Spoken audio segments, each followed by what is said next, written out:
बड़ी विचित्र बात है ना, जब तक कोई मूर्ति अच्छी खासी होती है तो हम उसकी बड़ी आराधना करते हैं, उसको पूजते हैं, उसका सम्मान करते हैं, उसकी साफ सफाई रखते हैं। लेकिन जैसे ही वह मूर्ति थोड़ी सी भी कहीं से टूट जाती है तो उसे हम घर से बाहर कर देते हैं, उसे फेंक देते हैं या कहीं प्रवाहित कर देते हैं। तो एक सामान्य मूर्ति में और एक खंडित मूर्ति में क्या अंतर आ जाता है? आखिर हिंदू धर्म में खंडित मूर्ति की पूजा क्यों वर्जित है? खंडित मूर्ति की पूजा क्यों नहीं की जाती? विस्तार से आज की इस वीडियो में आपको बताने वाला हूँ। देखो, कोई ना कोई कारण तो ऐसा होगा जिसकी वजह से एक सामान्य मूर्ति की इतनी पूजा की जाती है और खंडित मूर्ति को घर में भी नहीं रखा जाता। तो नमो नारायणाय, नमो नमः। मैं हूँ पंडित पंकज शास्त्री, आप सभी का स्वागत करता हूँ आपके ही YouTube चैनल पर।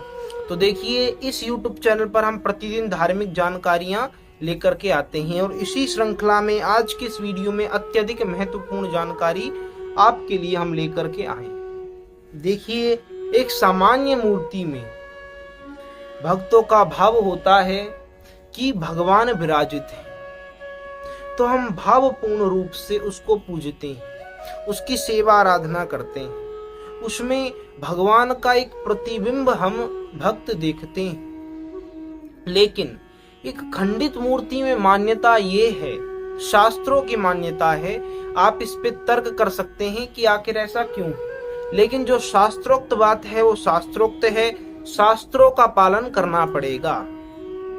नास्ति शास्त्रम परम मान्यता, यानी कि शास्त्रों को मानना ही परम कर्तव्य है। एक सनातनी का है, यशो भावेन शास्त्रोक्तम कर्म किंचन न सिद्ध्यति।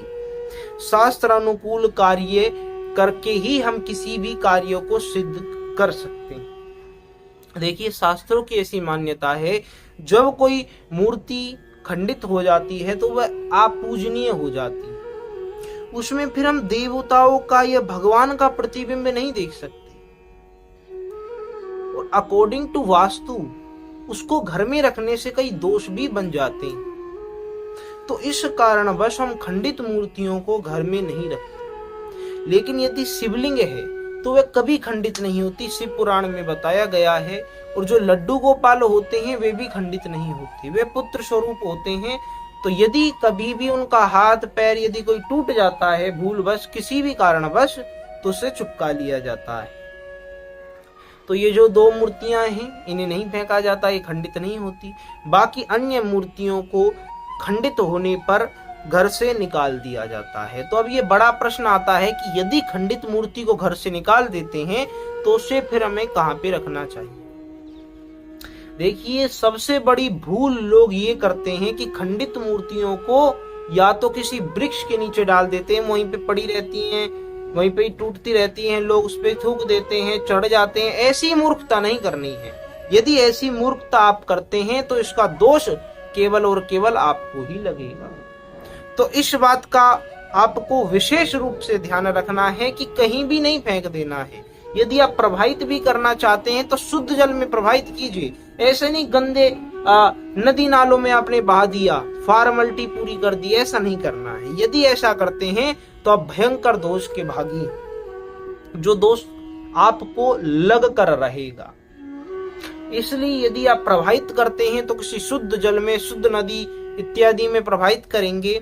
नहीं तो सबसे उत्तम शास्त्रों में बताया गया है, या तो किसी शुद्ध पूजनीय वृक्ष के नीचे गाड़ देना चाहिए या फिर किसी नदी के निकट गाड़ देना चाहिए मूर्ति। ये सबसे उत्तम रहता है। इससे जल भी दूषित नहीं होता और भगवान भी किसी के पैरों में नहीं आता। तो ये शास्त्रोक्त उचित विधान है खंडित मूर्तियों का। इसके विषय पर आपको ये जानकारी कैसी लगी कमेंट में अवश्य बताइएगा। अन्य बहुत सारी ऐसी धार्मिक जानकारियां इस चैनल पर पहले से ही अपलोडेड हैं, जिन्हें आप जाकर के देख सकते हैं और अपने ज्ञान में वृद्धि कर सकते हैं। तो राधे राधे, जय श्री कृष्णा। आपसे मिलते हैं अगली वीडियो में किसी नई जानकारी के साथ।